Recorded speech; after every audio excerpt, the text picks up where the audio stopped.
Shout out to everyone in Indianapolis. Indianapolis. So at this time, Jake Roberts actually wanted to work backstage. I think Pat Patterson was ill at the time, and he wanted to sort of replace. Would have been an incredible role for him. At WrestleMania, there may be great wrestling, but if you want to see a fight, watch the next match. No, he was the love child of Mr. Motivator and Timmy Mallet. Hello and welcome back to the Gimme Wrestling Podcast. My name is Dom, I think, and this is Anthony. And I'm Ant. Why It's one of them days. It's one of them days. It's been one of them days. I'm days. losing my mind. Losing your mind. You're losing your mind. Static X. Static X, baby. Static X. We are definitely a product of our upbringings. 90s wrestling and 90s metal. Oh, 2000s metal. No, well, Static X were early. Static X formed in the 90s. Still counts. Check that out. Today, what we're looking at, Dom. You're so bad. You always want to win everything. I do. It's a competition. It's a competition. It's not a competition. As soon as you make life a competition with other people, you become miserable. I'm not miserable, though. I'm very happy. Static X. This is completely off topic for a wrestling podcast, although I'm pretty sure they did have some kind of... I think they had that song, Black or White, was in late 2000, I think. Anyway, we are looking today at WrestleMania 1994. Suck it. Yeah, that's when they formed, not when that song was released. No, when was that song released? Right. That doesn't count. You said form. That was the basis of our discussion. We have a podcast to do. Get on it. WrestleMania 8, Indianapolis RCA Dome. Shout out to everyone in Indianapolis. Indianapolis. Commentators Gorilla Monsoon and Bobby the Brain Heenan. We don't see Gorilla Monsoon for a couple of pay-per-views after this, which is a bit sad, but we'll get into that when we get into it. Commentary lineup. Heenan starts off looking for photos of Miss Elizabeth. Which is weird. Which is because Ric Flair had supposedly had a relationship with Elizabeth. Which he was going to release the photos of during his match. Which is weird. Which seems to be the theme of the episode. We get America the Beautiful, sung by Reba McEntire, a country singer. Didn't like it. No, it was much better than Willie Nelson. She sounded Willie good. Nielsen. Willie Nelson. Willie Nelson. Yeah, did I say Nielsen? You did say Nielsen. Damn it. At least I got the Willie right. So our first match is... First time for everything. Hey, the first match is Tito Santana as El Matador now. He's gone full Matador gimmick versus Shawn Michaels. Mint, man, I loved it. Mr. WrestleMania. I loved it. It was the first proper Mr. WrestleMania moment as well, because he's so fast, he's so quick, he's so on it. Super kick.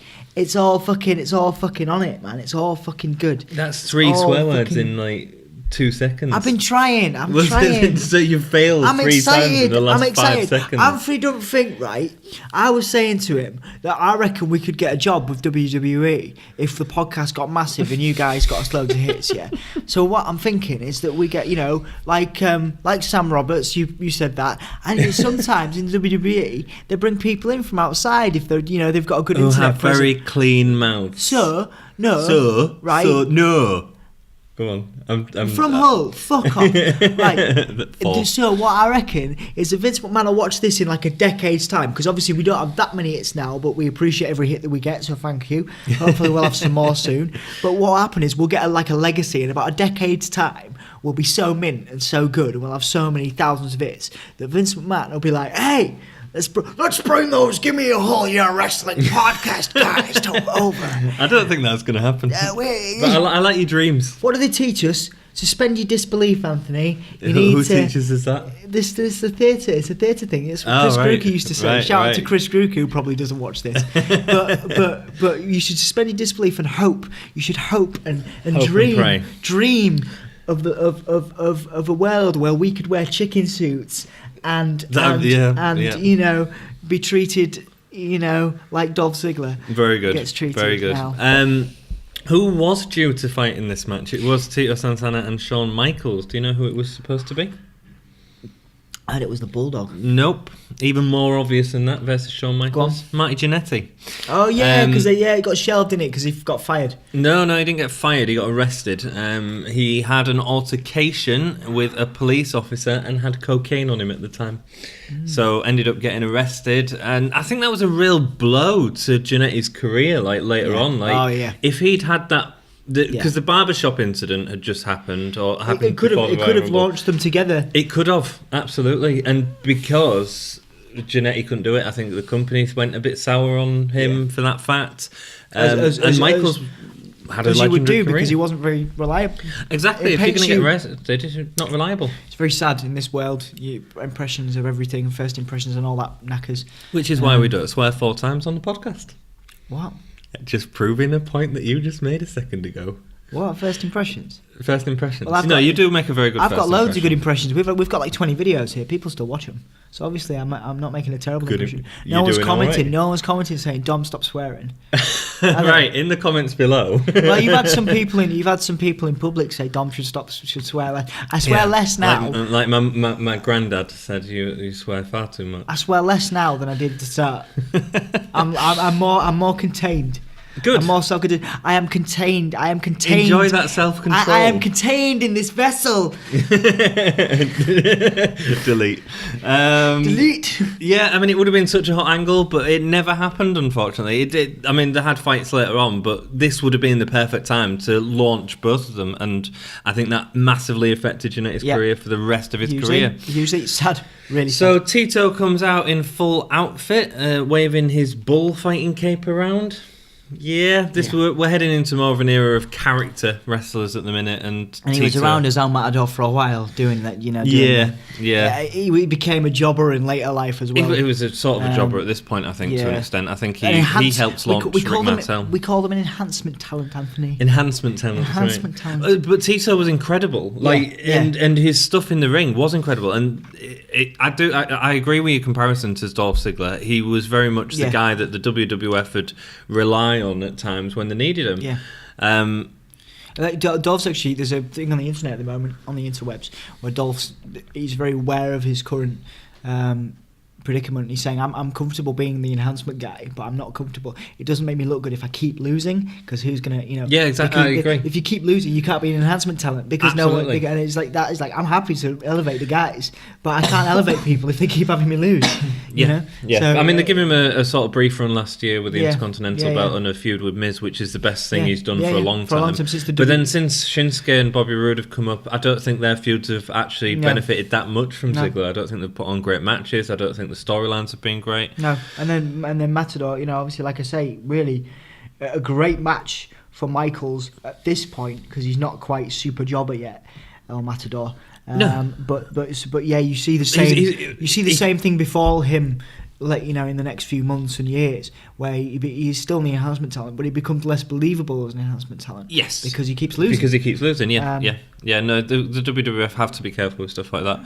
Shawn Michaels comes down to the Sexy Boy theme song. That's the first time that we've heard this song. Yep. And who sings this song? Sensational Sherry. Sensational Sherry. So the version that most people, I would imagine, know from the lengthy career of Shawn Michaels is him singing it, isn't it? Is it him singing it? Yeah, I think he's in it with Sherry, isn't it? I think he still uses the bit. Does it? I think he still. I don't think he does. I think it's just a male's voice. I think it's just Shawn Michaels. We'll have to check that out. Interesting. But this one's all Sensational Sherry. You kind of just get lost in it, don't you? You do get lost in it because it's the same song, but it's a great song. And his relationship with Sherry was fantastic, actually, because Sherry had sort of moved from a really great stint with Macho Man, gone to Ted DiBiase, which didn't work very well, I don't think, and then went on to Shawn Michaels, which was excellent. Which is fantastic. And actually, a very good feud comes up. One of the greatest heel versus heel feuds, you see, which is Martel and Michaels at SummerSlam 92. Over Sherry's affections, which is one of the best things I've gone back to watch from when I watched it. It's good fun. It's really good fun. Amazing. Really good fun. Yeah, there's quotes from her in this song, which aren't in the later song as well, like hands off the merchandise and stuff like that, which is really great. So Shawn Michaels is in full heel with white coat and black and red zebra print. Classic Shawn Michaels look with the small Ozzy Osbourne glasses, Osbourne from the 2000s glasses. Heenan is selling the sexiness of Queen Sherry's as she gives Michaels a peck in the crowd. She is pretty sexy. There's interesting. She gives him a what? She gives him a kiss. A peck. A peck. That's what you give someone. It's like a small kiss. Okay. Not a fully formed kiss. Just a peck. Yeah. Acting. So these two wrestlers have some really quick moments in the ring, a lot of running to the ropes, including a really nice head takedown from Tito and some a big clothesline over the ropes. Things as well, I thought Tito was using the head a lot actually during this match and sort of dragging Michaels around at some points. I wondered how much Tito was in lead in this match in terms of making sure Michaels was in the right spot. Incredible, like I say, an incredible worker. He was. Tito was holding on to Michaels' head a lot in the match. I've just said that. And Tito had a lot of the early advantage. Tito ends up over the top rope, but Sherry didn't interfere. She just sort of walked around me. It surprised me. I thought it was a bit of a weird choice, actually. I would have expected Sherry to interfere. Michaels, again, has developed that selling ability, and he puts it on show here. And we see that all the way through his career, don't we? Michaels was an incredible seller, and he knew how to make things look bigger than they were. It's similar to how The Rock, when he took like a stunner, he sold that stunner. He made Stone Cold Stunner devastating because he'd bounce all over the ring. And Rock said in interviews, like, he did that intentionally. It's like, they'd go to shows and he'd see how much he could oversell it. Yeah. But it really made the stunner like a devastating it wasn't move. Like Michaels and Hogan selling where he was trying to make him look bad. He was trying to make him look dominating. He was, because you couldn't, you didn't, you couldn't make Stone Cold look silly at that time. No, not at all. At all. No. So it just served to enhance it. Whereas Hogan, when he came back in his later years and did the same things he did 20 years ago in the WWE, where it was like, I'm not losing to you, I'm not losing. It doesn't count. It doesn't have the same weight. Yeah, now. No, it doesn't. No. Do you think?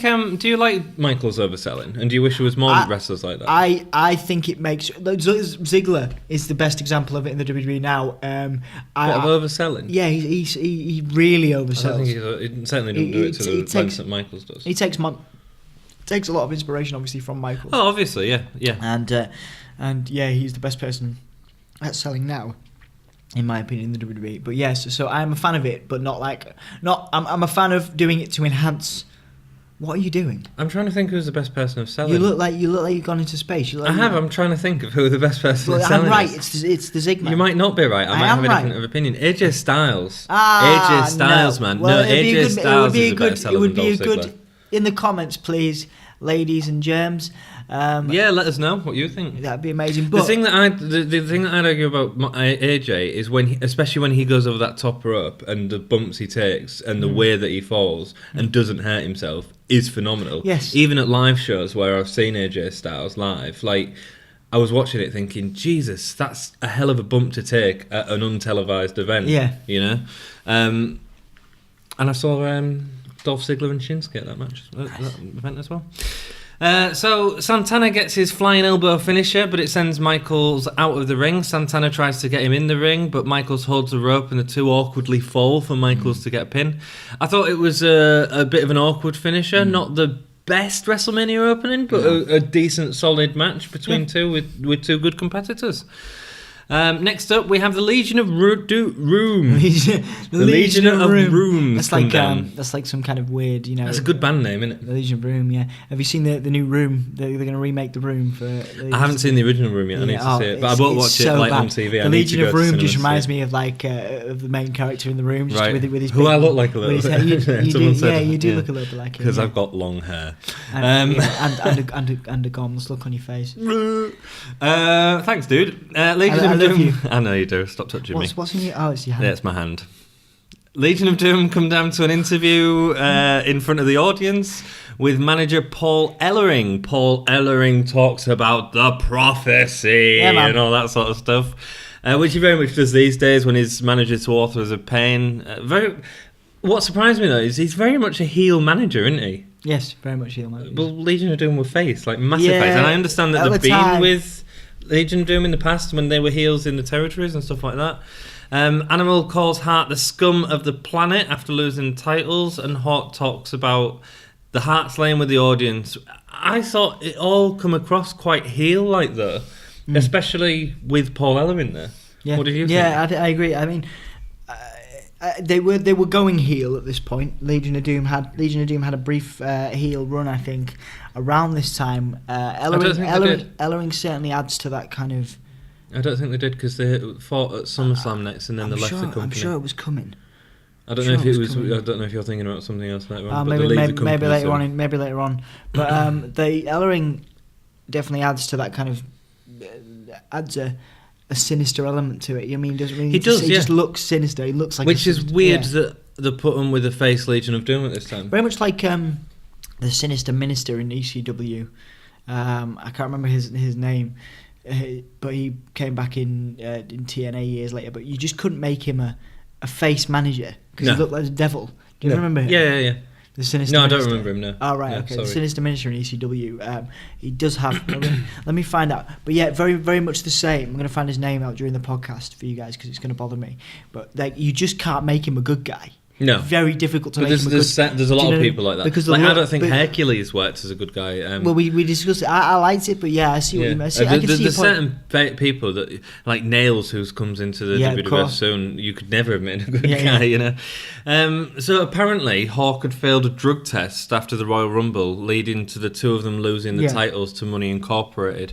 Do you want to talk a little bit about Paul Ellering? Yeah. So interestingly enough, I found out that before he was a wrestler, he was a dog musher, and he competed. What's a dog musher? It's basically when you race, you know, kind of.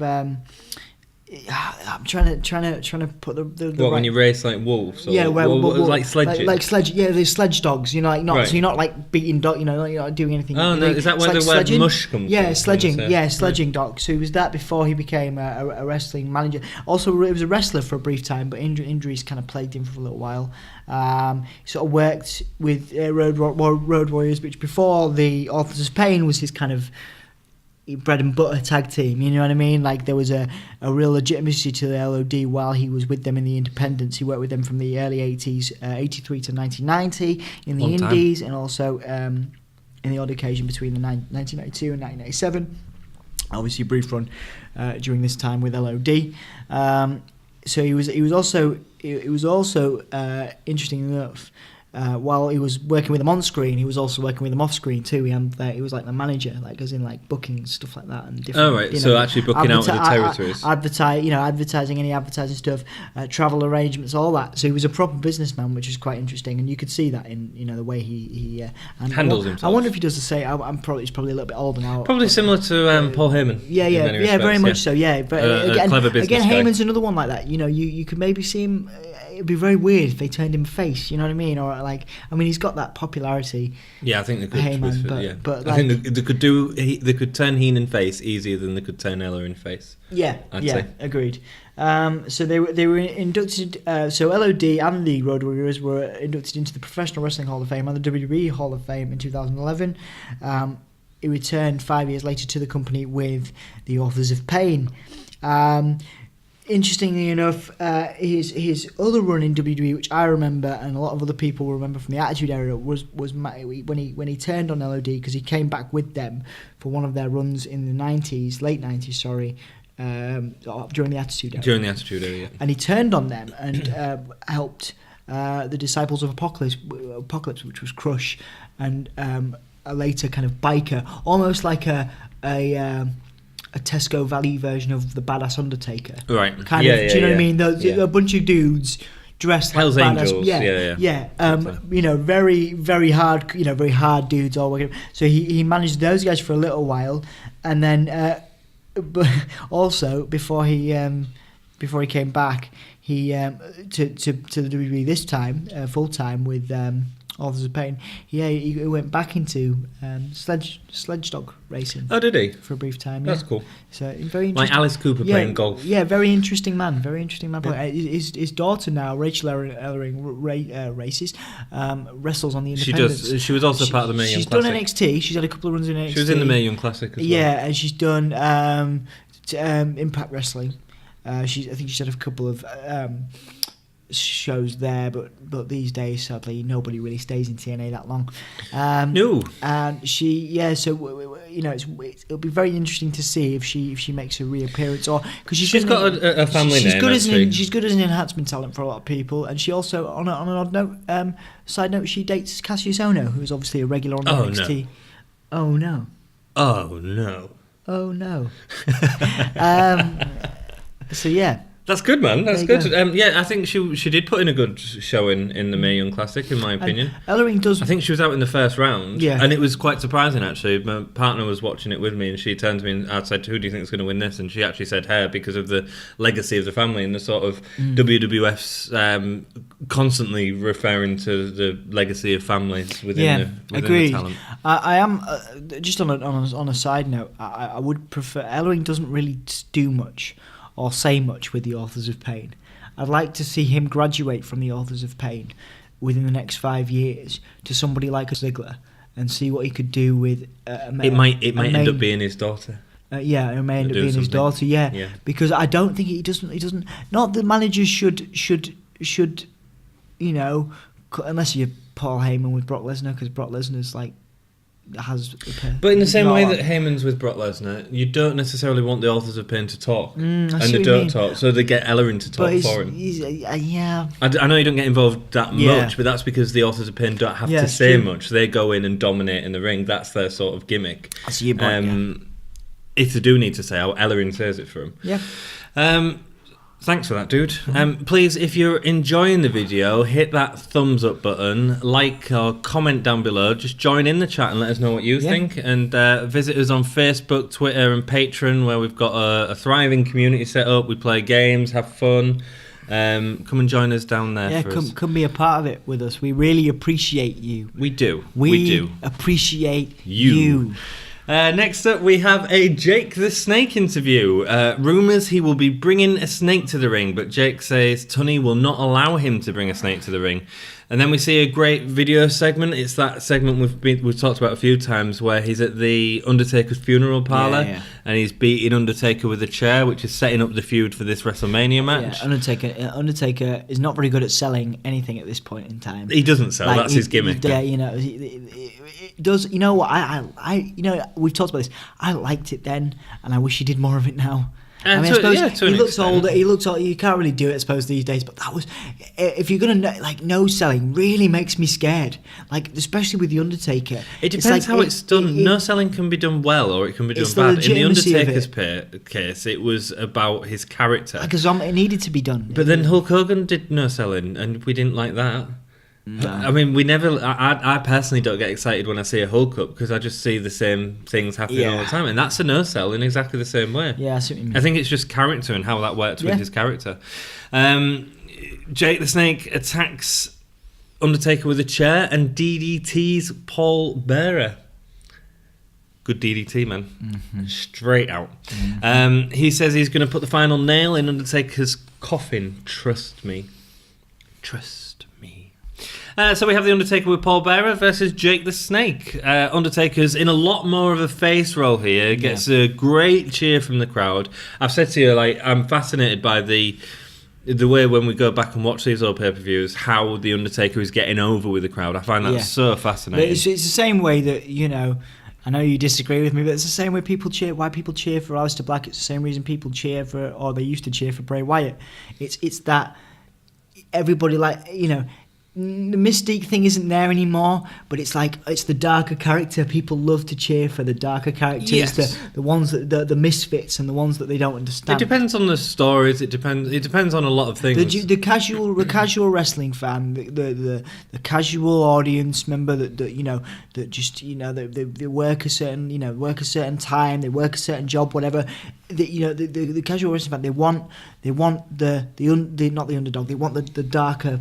Because everyone wants to embrace. I disagree with you slightly. Everyone wants to embrace that side in their own life, and they can't do it. So people like the guys that are the anti-heroes. Yeah. So the Aleister Blacks, who because nobody fucking understands, and they should really read up on his symbolism and the Satanism symbol. Not that we are, but that's a big part of Aleister Black's thing, and he has researched everything, and he's brought himself up as that. And people don't understand it, but they dig it. There's something about it that they dig because they don't understand it. And Bray Wyatt's the same. Undertaker, at this point in his career, he was the same. People were like, oh, what's he about? But make that same argument now, okay? So you're saying that people appreciate a darker gimmick. Make that same argument for Eric Rowan. I think people really appreciate Eric Rowan too. I don't think they do. I think they do. I think he's got a really big cult following. I think people there was a really great series of Twitter videos. But he doesn't have the same mistake that. Okay. So now we're moving into Bludgeons of Destruction. But go back, Eric Rowan, half a year ago. Bludgeons of Destruction. Half a year ago, Eric Rowan was bringing out these excellent Twitter vignettes where he was making the new mask, and it was very much. Very much. But I don't think anything ever happened with it. No. But obviously, he bought the mask to TV, and he still has it now. But Eric Rowan has a cult following. From being at a live event and seeing the reaction to Eric Rowan, he doesn't have the reaction that Undertaker or Aleister Black or Bray Wyatt because he's not as athletic in the ring. That's what I'm saying. It's down to ring ability as well. It's down to the performance.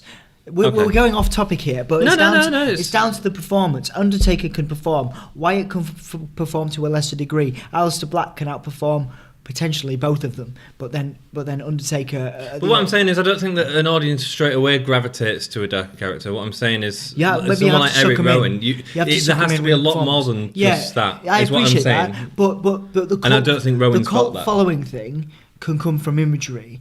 Absolutely, I agree. And I believe that. And what remains to be seen in the next few weeks is whether Matt Hardy, because Matt Hardy doesn't have the athletic ability that he used to, or the athletic ability even of The Undertaker or Bray Wyatt or Aleister Black, certainly. Okay. It remains to be seen whether he will get over based on his in-ring performance or the videos and the broken character and how it's portrayed from an entertainment standpoint. Perspective. Very good. So into the match, Jake looks anxious around the Undertaker and can't get any advantage on Undertaker with his punches. A clothesline over the top rope ends with Jake being dragged under the bottom rope. There's a real nice moment where Jake tries to Irish whip the Undertaker, but he holds him back and ends up throwing him into the turnbuckle. That sort of shows the strength of the Undertaker. Also, that whole thing where it was particularly prevalent these days, and him and Kane both did it in the Attitude Era, when Kane was mimicking Undertaker's moves more, was where every time he goes over the top and lands on his feet. Yeah, I mean, that's great. It is great, because he's such a tall guy, so to see a guy go right over and just nicely land on his feet. I don't know anybody that has more character identifiable moves than the Undertaker. You know, there's when I'm talking about mannerisms, I'm talking about moves. Yeah, I think I can agree with that. You know, I don't know. Walking on the ropes. You could argue Shawn Michaels. Maybe Michaels is second, but like sitting up, doing that thing where he goes over the top and always lands on his feet. Kane blatantly ripped the Undertaker off, so we can't, say that about him. Yeah. The match was actually quite slow. Yeah. There's a lot of punches and Irish whips and chokes. This is still the Undertaker. Roberts held his own to an extent. Better than some people have not done the best WrestleMania match. No. Which one's better, this or the Snooker match? Even though Snooker's is just a Swass match. I think I preferred the Snooker match, actually. I'd take this. Would you? Undertaker does his... This is the build-up. I agree. The build-up is great. That segment in the funeral parlour was excellent. Yeah, like very rarely during a streak run, except with Michaels, maybe Orton and a few others. But in terms of the build-up is key. Yeah. And the Undertaker and Jake, particularly Jake, does incredibly well here to sell the fact that he is... Jake was always amazing. The Undertaker's equal. Yes. It's very difficult when you're a Mark Henry, even at the size of Mark Henry and the legacy of Mark Henry, to make somebody think you're on the same level as the Undertaker. Yeah. At this time, perhaps Undertaker doesn't have the legacy that he had then. Oh, he's still got the legacy. He just doesn't have the. But at this time, remember, Undertaker had beaten Hogan. He'd beaten all these people. Yeah. And you believe that Jake had a shot. Even Randy Orton at the streak. Maybe not Triple H, but even Randy Orton. Well, I mean, it's not a streak at this point. We have to remember this as well. It's just a WrestleMania match, and the streak wasn't an intentional thing. It just happened as coincidence, and then people later found out. So, I mean, we can go back and retrospectively compare it to that, and I think you might be right. I think this might be better than the Snooker, and it's partly because of what happens in a second. Yeah. So Jake gets a DDT on the Undertaker. So the DDT was such a protected move, as we've sort of explained. DDT was a wonderful finisher. Undertaker lays flat out and then sits back up, and that's a massive moment to sit up after a DDT. Jake does a big clothesline, but he sits right back up again. A second DDT is delivered to the Undertaker, but again, he sits up. Brilliant. I mean, Jake was having problems with the company at this point and was looking at leaving. But I'll go into that in a second. But this is sort of that moment where it's time to pass it on to someone else, and that's what Jake helped do in this match. Jake starts going for the end, thinking that's where the source of Undertaker's power is coming from, I guess. Which is odd, because obviously it did. They were playing it at times. It was playing it more in other matches. It was very inconsistent with the end a lot of the times in WWE history. Yes. Like, sometimes it worked, sometimes it didn't work, yeah. And then Jake gets a tombstone on the outside of the ring, which completely lays Jake out. It reminded me similar of when... Because tombstone is a devastating move. If it's not done right, it can be like his sort of botched one against Snooker before. Makes my. But the DDT was also a dangerous move, and you remember the when Jake the Snake? It's not in one of the pay-per-views. It's before the big event when he DDTs Steamboat on the outside of the ring and knocks him unconscious completely. It's the thing is, the DDT is such an unassuming move as well, because you look at like the Muscle Buster, and how you can blatantly see how you could fuck somebody up with that move. The DDT doesn't look like... I don't know, because you're driving someone's head into the ground. Well, but it's quite a relatively small move in terms of the technical technicalities of pulling it off. Like, I could DDT you here. It's become a small move, I think, but that's because I think it's been overused. At this point, it was still very protected. I mean, there's not many people that can do it. I mean, Raven was the next person to really master DDT the same way Jake did. You get so many variations of it. Mick Foley, Dean Ambrose. It's gone through. Not the best in its purest form, though. I mean, Alexa Bliss does a killer DDT. She does. I don't think it was the best match, but it was important still to sell Undertaker as this dominating force, and setting up after 2 DDTs and winning the match is impressive for that era. Yes, it is. Obviously, after the tombstone on the outside, Undertaker pins Jake. So at this time, Jake Roberts actually wanted to work backstage. I think Pat Patterson was ill at the time, and he wanted to sort of replace.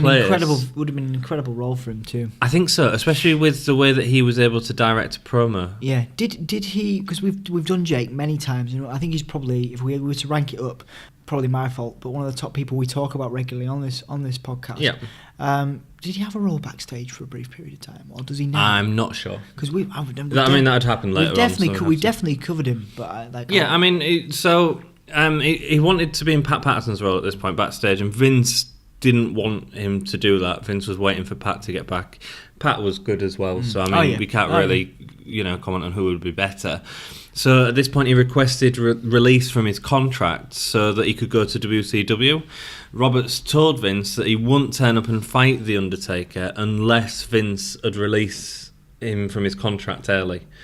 And so Vince had to agree, and that was the last pay-per-view we'll see for Jake for a while. Mm-hmm. So a good way to go out on the streak. Yeah, that was it until he came back for the King of the Ring.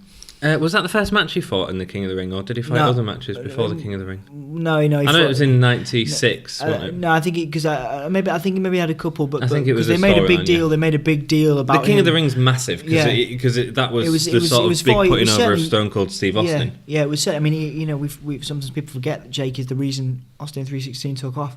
Jake isn't the reason. It was Jake's quote. It was Jake's quote. I know, but the reason Austin 316 took off was because of Austin.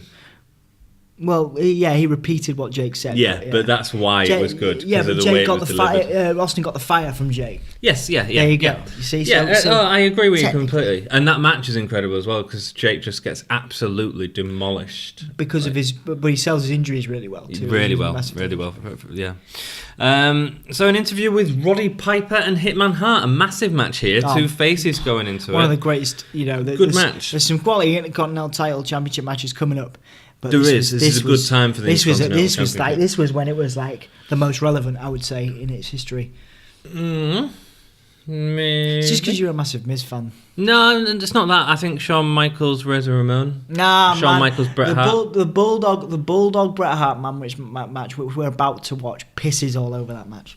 What? Then they Razor and Shawn Michaels ladder match. Yeah. Are you daft? Yeah, no, I'm serious. Are you being watch serious? It again. Watch it I have again. watched it. I know. I just watched it last week. But it's the best, one of, if not the best, Intercontinental Championship match. I have problems with it. Well, I have less problems with the WrestleMania 10 Bulldog match. was wrestling with a bloody staph infection, so you should be well chuffed.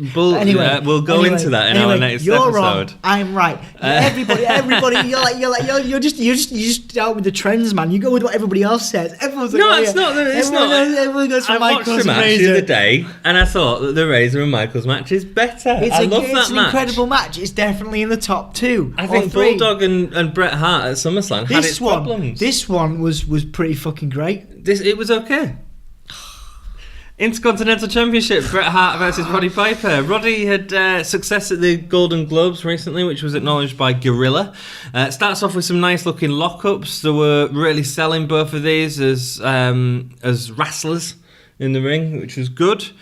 A lot of working holds in a lot of these matches. I have a bit of a problem with that with Bret Hart, and similarly in the Bulldog match I have problems with that, but we'll get to that next episode. When Roddy gets thrown over the top rope, he gets back in and angrily spits at Hart. They were playing on very much who'd resort to heel tactics to win, and that was a lot of it in this match. And it was a lot of, there was a couple of eye rakes, and there was a couple of like the part when Roddy spits in in Hart's face. That's not something you'd expect these two to do normally. It was very it was a lot of fire. It was, yeah. A lot of fire to this, yeah. Hart starts telling that he's hurt his shoulder during a drop kick, but tries to go for the pin. It's just a way of him trying to get the advantage. Again, another dirty move. Roddy slaps him when he gets back up, and it really feels like these two have a lot of momentum to win the belt. Both of them feel like they could, and both of them are going to these heel moves to get the advantage. This includes Piper pointing to Bret as if his lace is undone, and then a sucker punch on Bret. Yeah. And it's at this point in the match that Bret blades himself when he's on the mat. There was a couple of really bad blading instances. We'll get into that in a bit. Piper gets really aggressive. I'll talk about the blade later. Piper gets really aggressive, loading a knee strike on Hart. And the blood certainly makes the match feel like a more violent fight. Yeah. It's a good match, this. A double clothesline sends both men out of the ring. It's been my favourite one to watch of Roddy's so far. Yes, yeah, Roddy did put on a good show here. Hitman gets a series of nice moves, including a backbreaker, neck breakers and suplexes, and after Piper gets a boot in the face as Hart comes off the top rope, the crowd are absolutely loving the back and forth, and that's what's really quite interesting about this match. Another clothesline which looks like it's supposed to send him over the top rope didn't have enough force, and Bret sort of crawls underwards, which was a bit of a botch. Roddy goes and gets the ring bell. I like this. I think it could have been played a lot better, actually. So he gets the ring bell while the ref is out, and goes to hit Piper with it, but then holds it, and the crowd are booing, and the crowd don't want to see him use it. So he ends up throwing it away. Roddy slaps on the sleeper, but Bret pushes back off a turnbuckle to get the pin. That was which is a nice ending. Yeah, it's a defining moment for the it's one of the top. It's actually statistically, according to fans, one of the top. Hang on. Statistically, according to what fans? Fans in the WB list. Have you watched the Intercontinental? There's like a top 10 Intercontinental Championship match list in the WB. Oh no, I haven't. Well, there you go. It's like their most watched and most seen. Top 10, like in the country. It is a massive match. Yes, and I agree. There are some. This is in there. The Razor Michaels match is in there, and so is the Bulldog. Is that above it? And so is it's above the Piper Bret one. So how can you say? Well, is it a bit above the Hart Bulldog one? Yes. Is it? But not in my head. Then you do not agree with fan statistics, and you need to learn to compromise with the. You need to learn to compromise with my balls. So not a bad match, really good match. My problem with it slightly is I think that the whole bell thing should potentially have been. It was lovely. No, it's good. It's a nice moment. I think that could have. I think if it was me and you, I'd have hit you. Yeah, I think it should have led to Roddy getting pinned. I think something. Either he goes for it and Bret reverses it or something like that. I think it should have been Roddy that ended up resorting to that heel tactic and then Piper using that against him to get the win. Personally, that's how I think it should have been done. Piper hitting, actually doing something with the belt, and then winning. Potentially going to hit, and then Brett getting out the way, and then. I love the way it ended. It was lovely. Yeah. It was lovely. It just for me, it was a massive moment that didn't have the payoff. They had a cuddle. And it was nice. Yeah, they had a nice cuddle at the end. Hart had told Vince that there was no blade job; it was just from a stiff punch in the match, which everyone backstage believed. But you can clearly see him blading on the mat. But that's how good they were at selling it. And Hart had a lot of political influence as well, I think, backstage at this point. The night before this had happened, Bret Hart and Shane McMahon had been in an argument in a bar, where Shane McMahon had tried to come on to Bret Hart's wife. Nice fact. Thanks.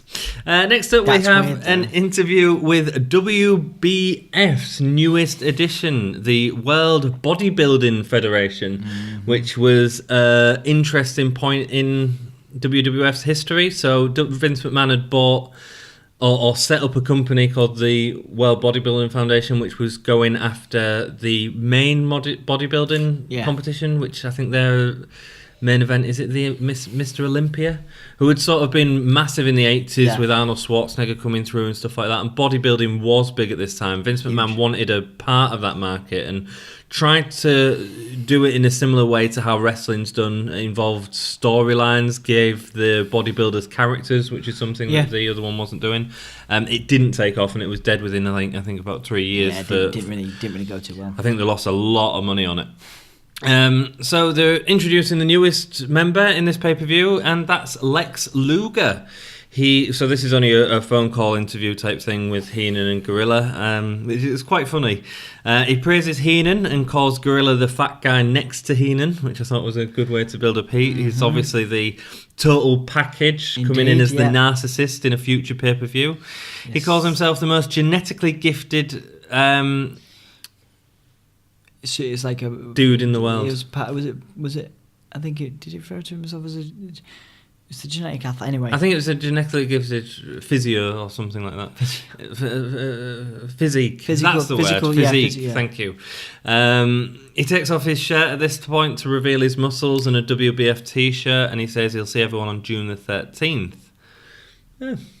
Interview with the competitors for the 8-man match next, including the Mountain, the Nasty Boys and Repo Man. Then a promo with Slaughter, Virgil, Hacksaw and Bossman. They're going to serve hard time. Yeah. Hacksaw says at WrestleMania there may be great... this is a great quote. At WrestleMania there may be great wrestling, but if you want to see a fight, watch the next match.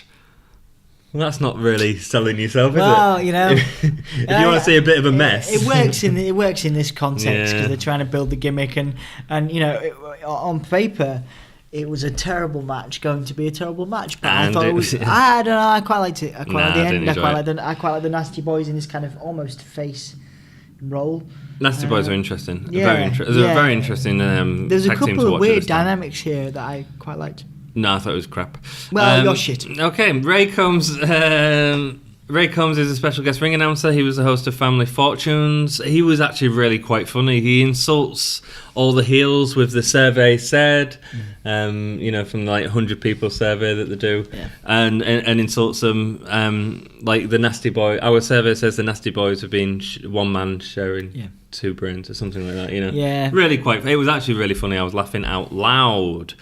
So the match starts off with a 4-way clothesline from all the faces. Looks a little weird to have them all holding hands, running together in a line. A bit like that scene in the Mighty Ducks. Very strange with the you know how they built, you know, Boss Man and how they built all these kind of tough characters. It's very weird to see them in this kind of context. Virgil has a nose guard on. He's apparently got a broken nose from Sid Justice. I think that was all kayfabe. Bossman stays in the ring for quite a while, taking a beating from all the heels. Obviously, Bossman on that face team was the actual, I'd say, the better wrestler of a lot of the people that was in that ring.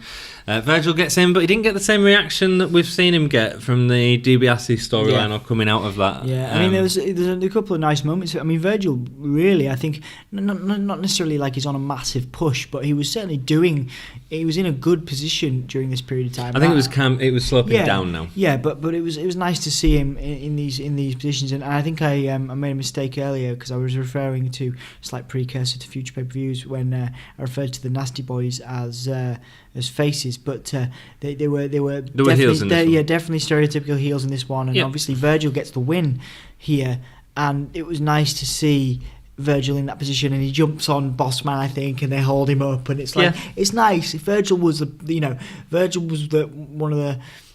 he was a very popular face at the time, in the same way that guys like, I'd put Virgil in a much more gifted bracket than say a Santino Morella, but he was that kind of face that everybody loved. I prefer Morella. Maybe more entertaining.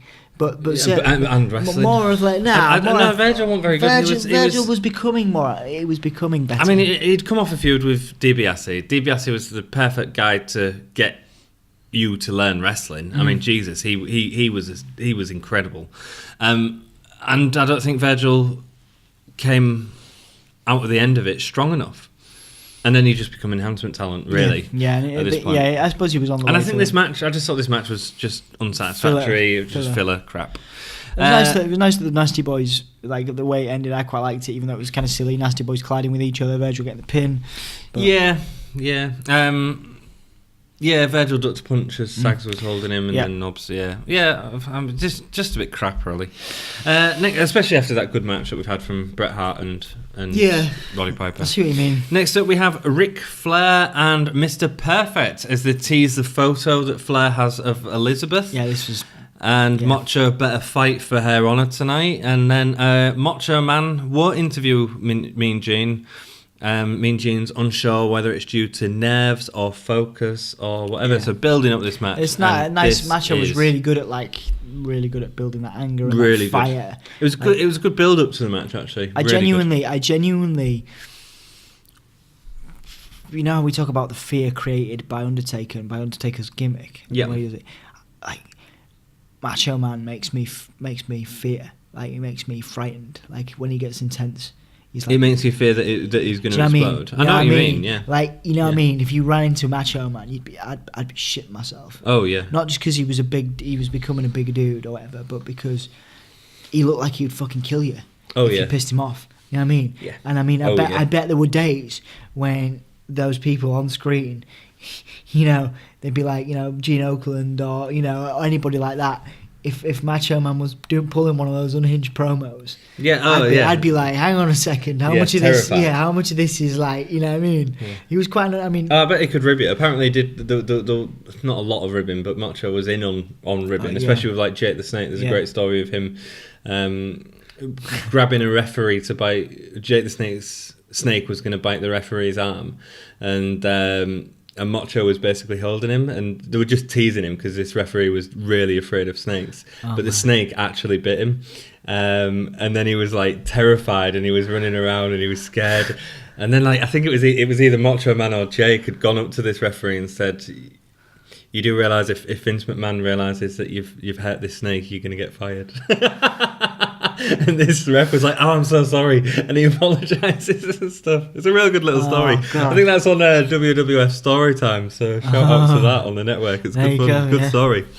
So we'll go into the match, although I've got a lot of notes on this one because it was awesome. Yeah. Look at that attire. That's my favourite Macho attire. Is it? For a while, till the Warrior match. The Warrior match was WrestleMania 7. Yeah, I prefer that one. Oh, you want about the one in WrestleMania SummerSlam? There's some good attires there. Yeah, there is. But this attire was it is good. It is good.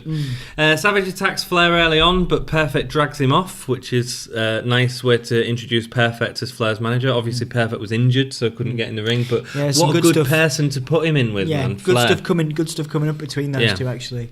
Flair delivers a really neat suplex in the ring. He had a lot of strength for a smaller guy, did Flair. Yes, yeah. Especially for someone like Macho. Flair lets off a series of chops with Heenan wooing all over commentary. Heenan was great with... Woo! Very good. Oh, yeah. So glad they left him on commentary during Flair's matches as opposed to a manager, which I think they could have done. But I think on commentary he worked as a better advocate for Flair all the way through.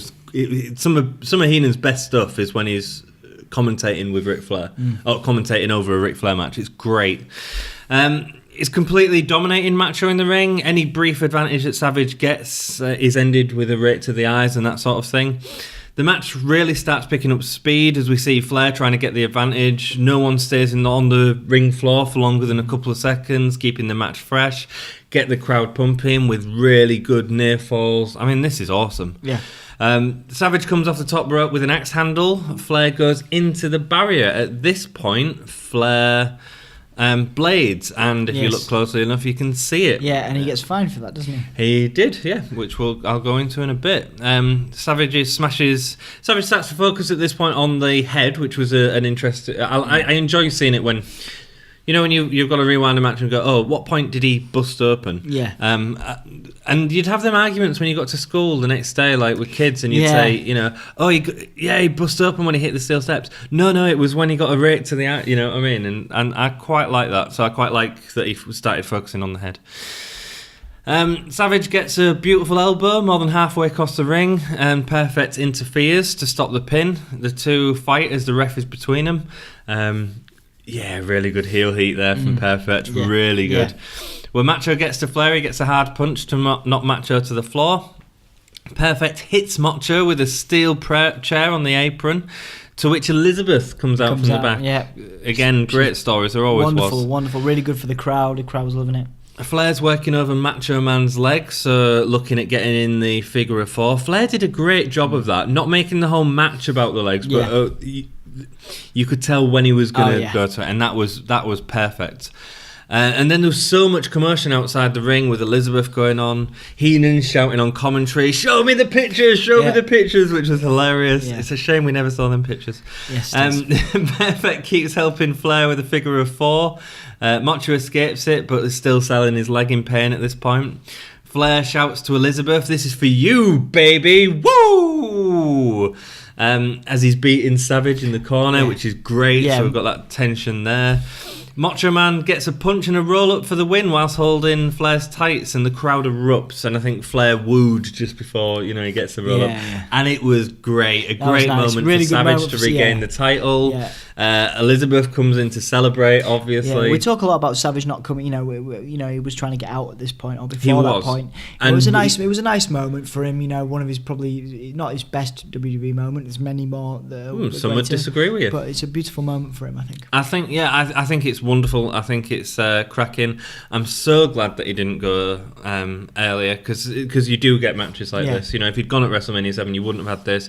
You wouldn't have had this Tuesday in Texas, which was outstanding and a real gem on the network to watch. Absolutely. So we'll go back and watch our video review on this Tuesday in Texas. Flair goes over to Elizabeth screaming, what about me, what about me? And then he kisses her. Elizabeth attacks Flair, which was great, followed by Machos as the officials try to keep Macho down. Perfect and Flair attacking whilst he's down. Great work, man. Massive explosion in the ring. Great for the heels, man. Great heel showing. But obviously for the crowd and for the face, for Macho, a beautiful moment. Great. And then there's a massive load of fireworks that go off, a massive explosion in the ring. Shockmaster comes out. Not really. The Shockmaster. I was going to say. That would have been great. Just powering through, falling through the curtain or something. Yeah, it would have been. Yeah, it would have been hilarious. Yeah, going through the rope. You maybe get that these days as like a like an in a vignette. Those days they were so serious. DX did it, didn't they? Yeah, we watched that the other day. Those days were so serious. So unlike Brett, who got away with the blading earlier on in the night, Ric Flair was caught blading and fined very heavily by the WWF, which is interesting, really. I think it added to the match, Ric Flair's blood. It's known as one of the most bloody matches, but I don't think it was actually that bloody. It's just Ric Flair's bleached blonde hair. It wasn't a Cactus Jack, and there's a couple of Triple H and Cactus Jack that were pretty bloody. Yeah, like the Royal Rumble, but it wasn't Eddie Guerrero or in JBL, and it wasn't even John Cena in JBL. You know, a lot of people have this on very high on the lists on sort of the most bloodiest matches. I wouldn't mind looking at what the bloodiest match in WWE history is. I'd say the Eddie Guerrero match for JBL. That is rough, man, and it goes on for such a long time. So this is one of Susan's favourite Macho Man Randy Savage matches. If you don't know who Susan is, Susan runs the Macho Man Randy Savage The Greatest Facebook page, who's been a really good supporter of the channel, really nice person as well. And she says that this is one of her favourite matches. She says that these were two of the greatest superstars of the time, but the problem was everyone dwells so much on wanting to see WWF Hulk and WCW Ric Flair at this time, and people really wanted that to be the main event at the time.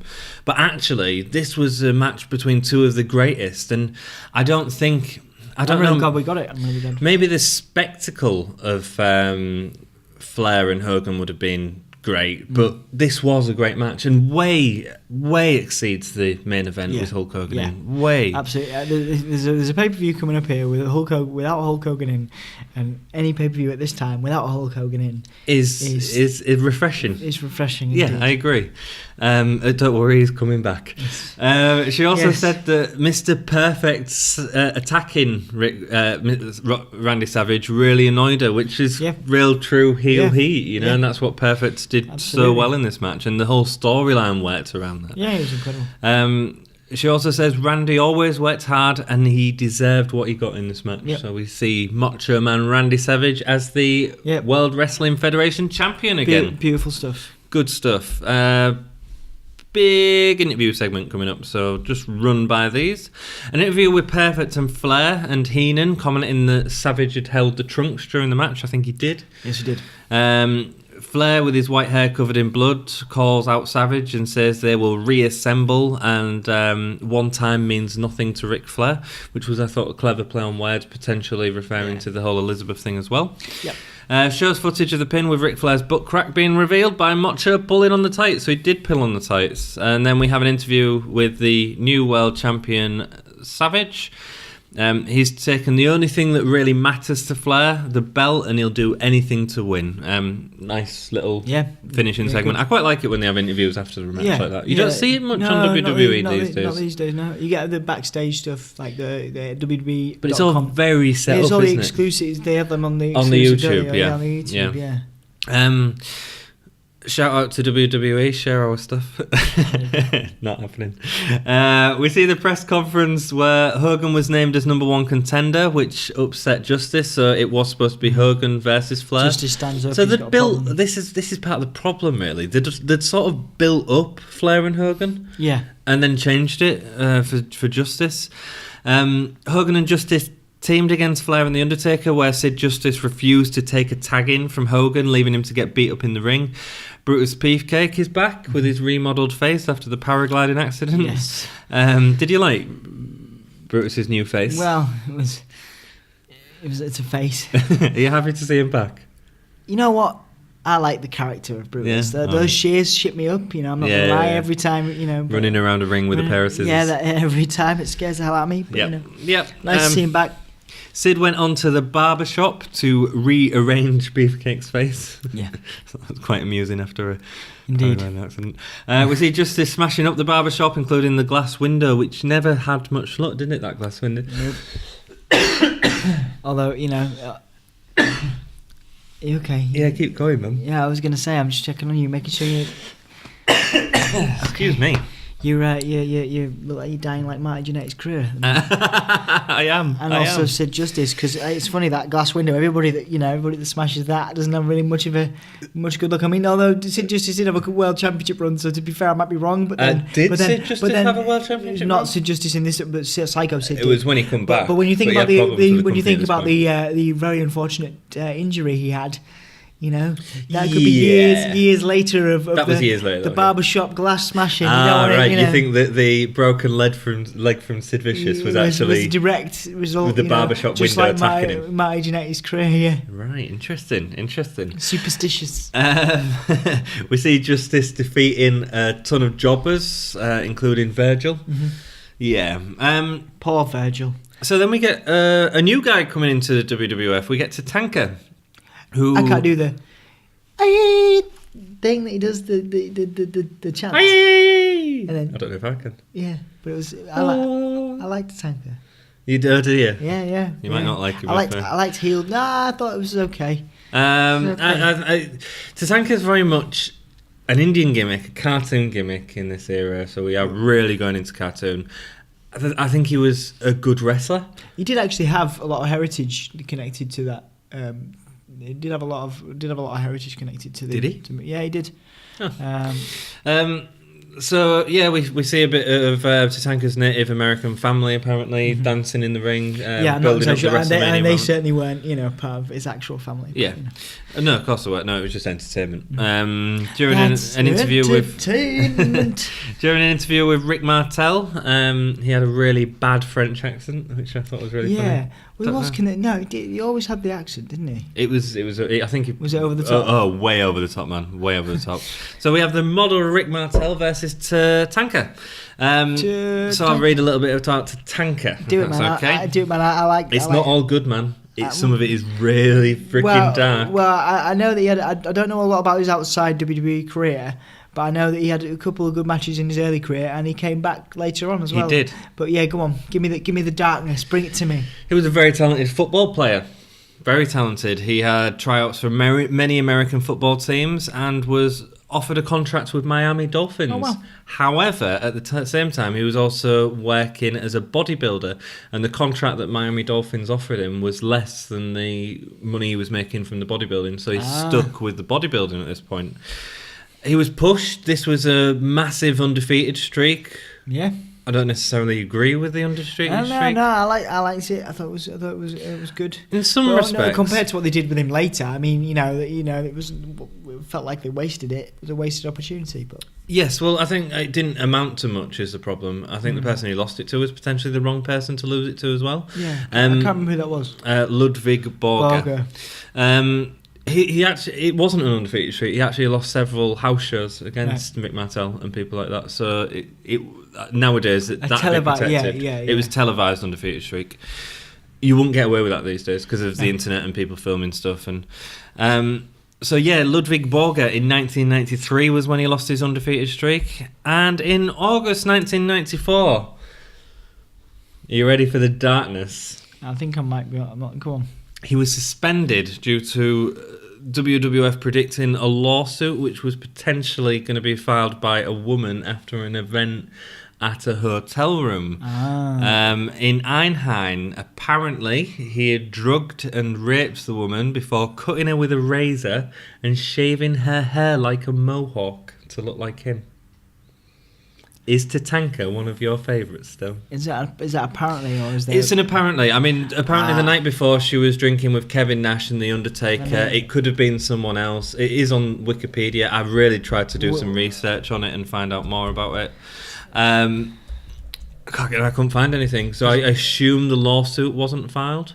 Yeah, I don't think there's anything been filed about him. No, it is on Wikipedia, and Wikipedia is true. So yeah, interesting side, the darker side of wrestling with cartoon characters right there. And he was suspended for it. He was definitely suspended or released at a time prior to this happening. So something went on. I'm not sure I'm on the right source here. I'm looking at the Daily Mail, but...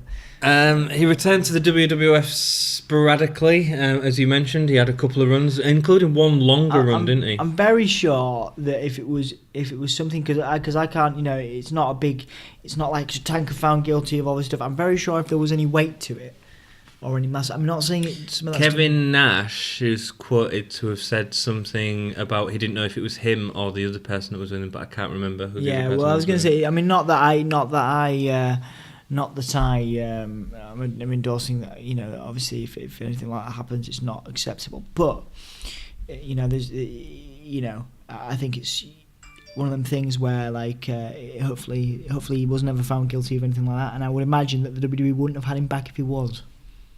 Not if it, but only if it had gone to court. Interesting, maybe. Well, I don't. If it wasn't filed, then there is always Jimmy Snuka as an example. There is always of course, the possibility, sadly, that he might have, got away with it. So, I mean, can anybody tell us anything different? It'd be interesting to see. Yeah. Obviously, we not that we endorse that kind of it's quite a dark topic to discuss on the podcast, but it'd be very interesting to know the truth. Yeah, We'd like to know the truth about Tatanka. Kevin Nash has had interviews about it since, so something happened, whatever happened between who or what. But then, like I say, you can't say the WWF wouldn't have had him back because look at how they was using Snooker after apparently they knew that he'd killed his girlfriend and stuff like that, and it was hidden and stuff like that. So you can't say it wasn't proved. That's why he came back. If it's not legally proved, then.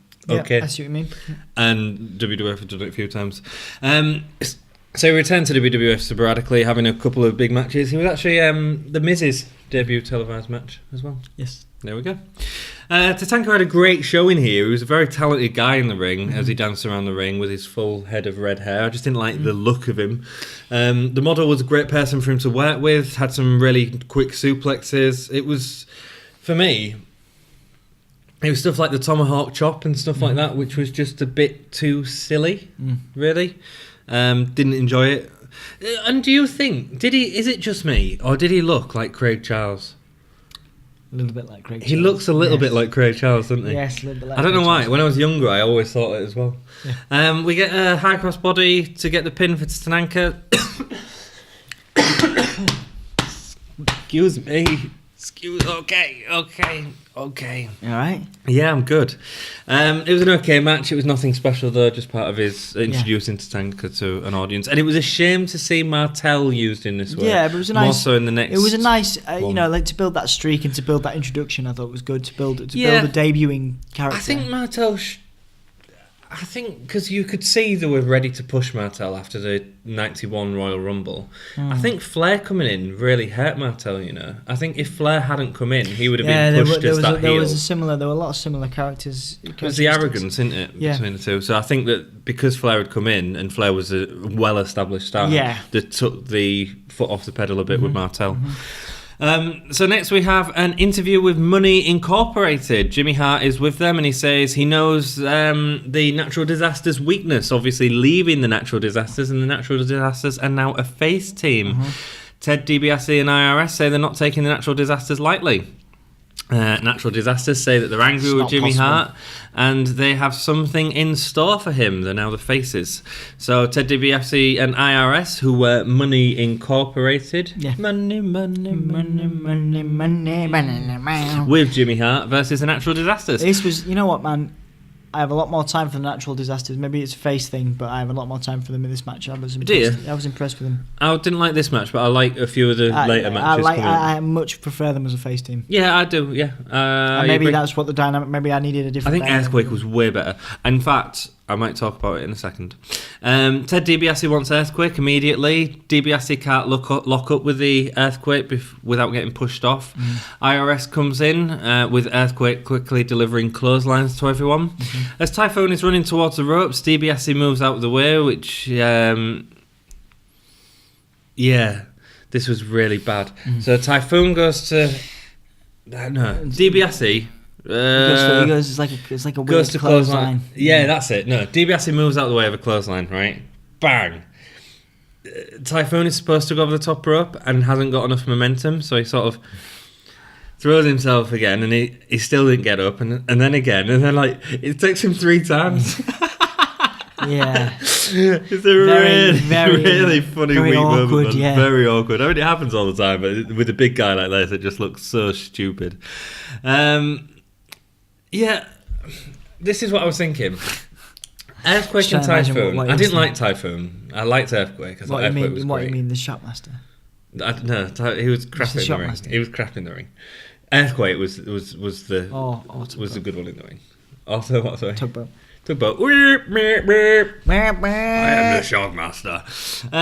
The guy with the worst gimmicks in history. Earthquake, I think, although these were like an iconic look in terms of their figure looking the same, I think Earthquake could have done a really good job with a smaller guy and have the smaller guy, big guy dynamic, which... What, as a tag team? Yeah, which I think WWF was missing. Who would you put him with? That's an interesting question that I was going to ask you. Interesting one. Yeah, you As a heel.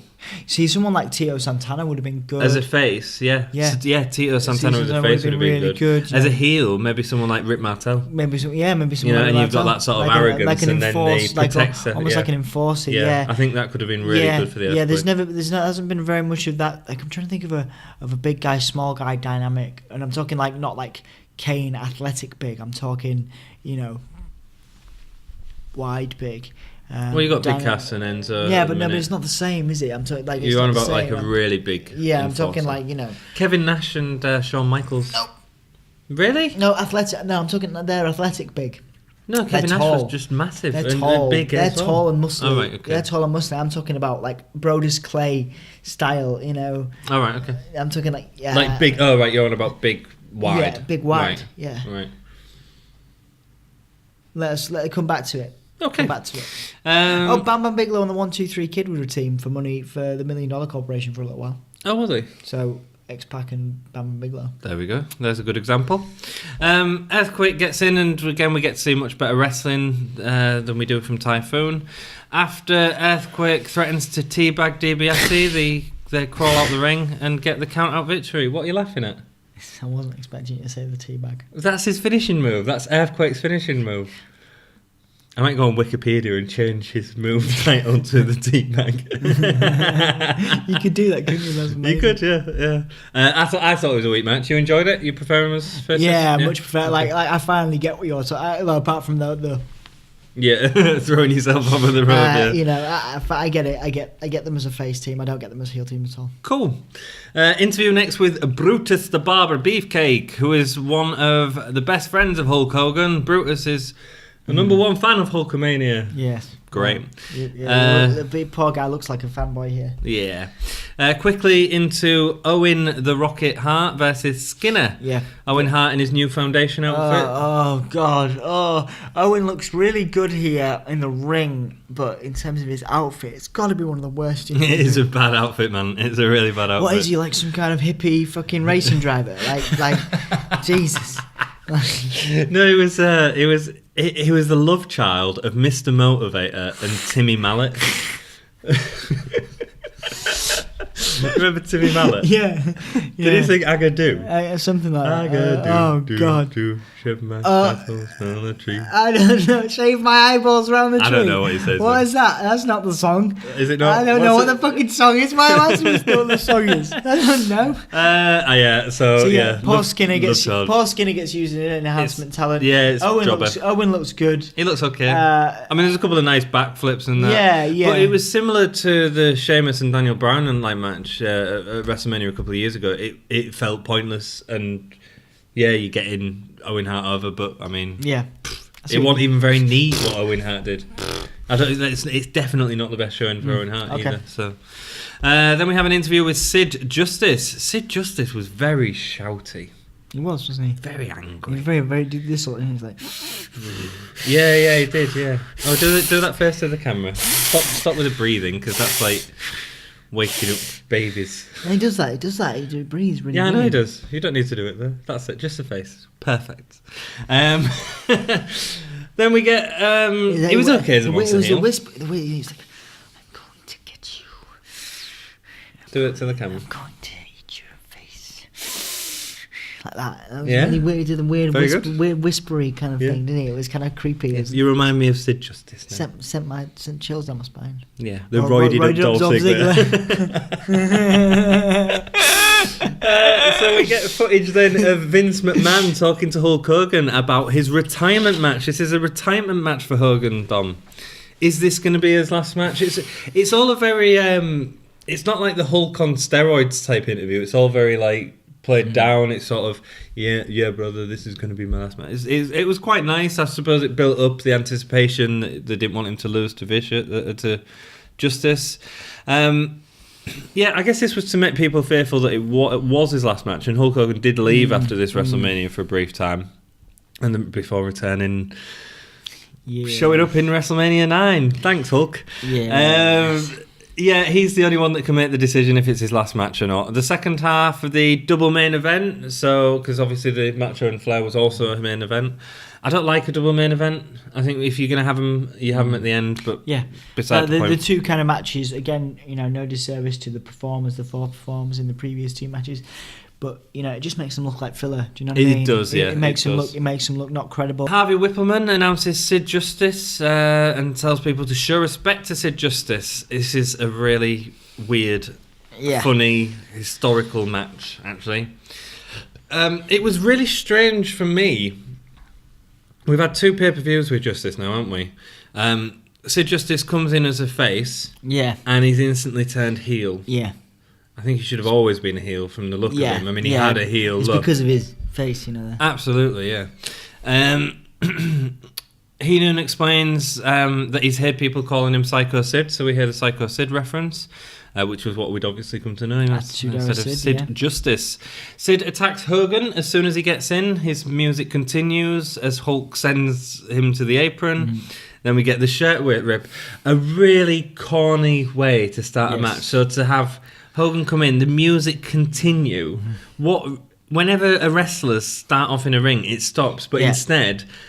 so we knew what was happening, because the music freaking carries on. Yeah, it's a bit much. It's way much, man. It's way much. It's bad. And so Hogan comes in, straight away dominates Sid, right? So why are we watching this match? Why are we watching this match where he just completely goes in and destroys someone while coming in and ripping off his shirt?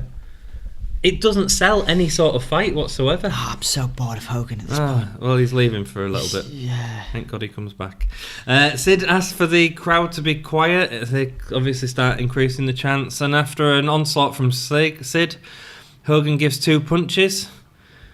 Yeah, which Sid sold everything as devastating from Hogan. It was really annoying. Yeah. Started walking out of the ring, wanting to give up.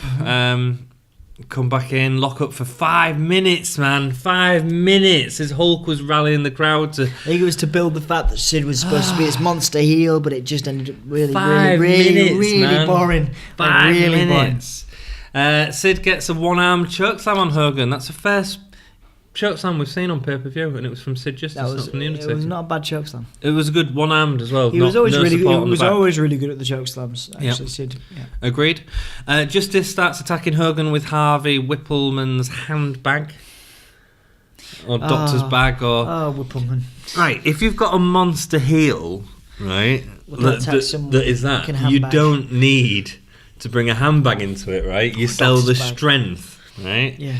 Can you imagine Braun Strowman or Kane attacking people with a handbag? No. It doesn't work. Maybe Isaac Yankem would have with his doctor's bag, but that's a conversation for later on. So Justice calls for the powerbomb and gets it on Hogan, but he kicks out. He indicates for the slam and does it to Justice after a Hogan leg drop. This is interesting. So he gets a really easy slam. We've seen that he couldn't slam him before, but it's easy now. It's fine, yeah. It's okay now because he's got the crowd steroids. with him. All the Hulkamaniacs are giving him the power. The power of the Hulkamaniacs is throwing through him. Hogan leg drop. Sid has to kick out. No one kicks out of a leg drop. What was going on here? Whippleman at this point goes to interfere, and that was because this was the moment that Papa Shango was supposed to interfere in, but was late coming down the ring. There's a lot of people pointing at whose fault that was, whether it was Hogan's or Justice's or... You know what? If the only thing that could have saved that for me is if Papa Shango had come out to the Godfather as the Godfather. Right. Yeah, then Papa Shango comes down the ramp, obviously missing his entire segment. I think he's one of the only people that's had as many gimmicks, gimmick changes as... There's a few, isn't there? There's just Mick Foley. Kane, Mick Foley. Yeah, Kane had loads. Yeah, there are loads of people. Yeah. Matt Bourne. Matt Bourne, yeah. Papa Shango attacks Hogan with Sid and Ultimate Warrior. With Sid. At this point, Harvey Whippleman's also got involved and got lifted by Hogan. It was a real mess, man. A real cluster mess. And Warrior comes Ultimate out. Warrior comes in, a surprise entrance. Fucking hell. Doon. So bored of these guys, man. I know. Well, Hogan wins by disqualification, and Gorilla announces that it was because of Shango, but Shango wasn't even in the match when the bell rung. Coming in like a decade later. Yeah, and then Hogan and Warrior celebrate for the win. I mean, yay. What a mess at the end of the match. The position should have been. I'm so kept glad for that these Macho days. and Flair, man. That was incredible. That would have been great. I'm so glad that the ego massaging thing is not present really in WWE anymore. Like where you don't get, Cena doesn't get to go at the end of a match and have 10 minutes of just like. Cena does sometimes. Sometimes, but not all the time. Whereas a lot of the time, it was just basically just like Warrior and Hogan just be like, look at me, look at the fireworks. Hey man, if you look at this event and then WrestleMania 9, it's a very similar story of Hulk Hogan his ego. Yes, it is. Yes, yeah. I know. It's just so tragic, isn't it? So then we get the fireworks going off at the end, blah, blah, blah, blah, blah. This match should have been Flair and Macho or Flair and Hogan. The whole booking of this match was so terrible. Would you rather have seen Hogan and Flair? No. I don't think I would have. I see what you're saying in terms of a match for the ages and a great main event. It would have been a massive main event. People talked about the articles are still being written today about what would have been in that match. Yes. But I would have been bored senseless by it. Flair would have been carrying Hogan. Yeah. And Hogan probably would have made some ridiculous stipulation about not being able to lose to Flair. As terrible as this is, I'm glad Savage got that match with Flair, and I'm glad we saw that. Yes, that was magic. I agree. That was magic. I agree. Magic. It was cracking. So after this WrestleMania, we lose a lot of big superstars. This is a real change for the WWF, partly to do with the steroid scandal that was going on at the time. But after WrestleMania, we lost within a month Jake Roberts, Roddy Piper, who'd had a great showing in this pay-per-view, and then both of the main eventers, Hogan and Sid Justice, both left within a month of WrestleMania. Yeah. Your two guys that you were selling had both gone. That's like a massive knock to the company. Sid had apparently failed a drug test, and he was pissed off and angry about it and ended up leaving the company from it. They'd really pushed Sid, and it didn't work very well for him, did it? No, not at all. He come back as Sid Vicious from the Sex Pistols.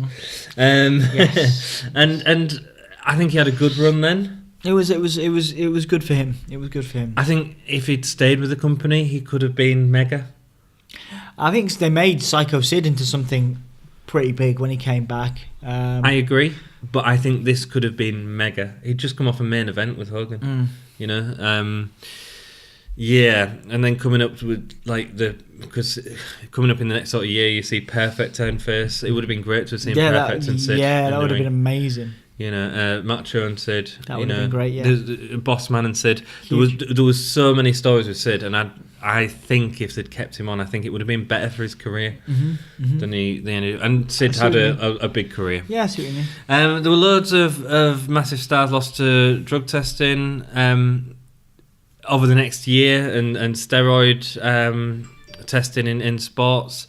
I mean, you're talking about people who go in the next year like Flair, Macho Man, British Bulldog, Legion of Doom, and then they brought in characters like Nails, and we're moving now big time into the new generation era, which forced WWE or WWF to make stars of the current talent, and that's where we start to see people like Shawn Michaels and Bret Hart and new talent like Razor Ramon, Kevin Nash, Yokozuna get a lot bigger, and the card changes so much between 92 and 93. Like, it's phenomenal. And when you think names like Flair, Hogan not being around anymore, that was a massive dint to the. It was a blow, WWF. but they did. You know what, they dealt with it. For all we rip into the creative team, they forced them to do a lot of things with, like you said, really push current stars. And sometimes when WWF gets backed into a corner, if you look at the recent TLC pay-per-view, because Roman Reigns was ill, they was forced to bring in Kurt Angle, and actually that was quite special. That it was, Yeah. or Bray Wyatt being ill and forced to bring in AJ Styles, and it being an incredible match. Sometimes bad things like that happening actually do push the company to work, and very similar to the '97 Attitude Era, when there was losing and more people were watching WCW than was watching WWF, and they had to bring out their A game, and they did, and that's when WWF are really good, doing well. Yeah, that's why we need Roman Reigns to break his leg and get a better match with Brock Lesnar at WrestleMania next year. That's harsh. That's hard. It's harsh, man. So let's do best matches and stuff like that. Okay, so Savage. Yeah, I'd agree. And Flair, followed by Piper and Brett. Yeah, they did put on a good show, especially Piper. I was especially impressed with Piper at this one of his best performances I've seen, if not, my best performance I've ever seen him do. It was more refined performance from Piper. You know, the two of them sat in a cafe and worked out the entire match together. Really? Oh, yeah. Piper knew that it was a massive match and a massive story, and two faces always has the potential to be, and it can be crap. This wasn't crap. It was good. I like the way it built Piper as a character, and he comes across to me. He's a bit like for all we compare his personality to like a Dean Ambrose. He's very like Randy Orton when he works. Have you noticed that? He's a very safe worker. Safe, yes. He's a very safe worker. He's the same style of worker as Orton, which makes him it doesn't make him that exciting to look at in the ring. My biggest problem with Piper is his lack of actual wrestling. His sort of suplexes, that sort of thing. It was more of a brawler. I don't know if the character worked with a brawler that well. That's my only issue with Piper. Performer of the night, Papa Shango, for super interference timing. No, who do you give it to? I'd go Macho. I thought it was incredible. I'm going to say either Piper or Flair for his expert blade job. I mean, with that fine, he's got to have some kind of reward for it. So I'd say, you're giving Flair. it to Flair. I'm giving it to Flair out of pity. Although I enjoyed the performances of, honourable mentions to Tito in his game, bringing a good match out with Shawn Michaels. Bringing a good match out with Shawn Michaels himself. Yeah. I'd like to give it to the natural disasters. The natural disasters. You can give it to Earthquake, not Typhoon. There was some good performances there. Hogan balls the hell out of me now. So does Warrior. And how many stars are you giving it? 3 stars. 3 stars. That's good. Those two matches were incredible enough to warrant a 3 star. There's some very forgettable stuff there. Yeah, it was nice to see Owen Hart go over, but in a very forgettable match. It was nice to see Virgil get a win in a very forgettable match. Like I say, they're not great matches. But that's what we get with every WrestleMania. The two that we have that just gold. Yes. Hart and Piper and Flair. Worth going back and watching both of them, I think. Just those two. Well, thank you very much for joining us this week. Please, if you're enjoying our content, like, comment, subscribe, and join our social media groups. What are our social media groups? We have twitter.com/gimmea Facebook.com/gimmea Patreon.com/gimmea We also have a Redbubble where you can buy cups and t-shirts. You can also buy them from Patreon, and we would encourage you to buy them from Patreon because all that money goes to us. Not that we're money grabbing dickheads, but we just like the fact we want to invest it in the channel and buy some better equipment, make it better, get some new cool t-shirts for you guys to buy or not buy, but we just like good t-shirts. But please do buy them because it's good. It's winter and they're very warm. They warm your soul. They warm your soul in a way that Papa Shango would take your soul from you, or the Undertaker would take your soul. We will love your soul. We'll protect it with Gimme a Whole Yeah t-shirts. Oh yeah. So thanks for watching. Keep it gay.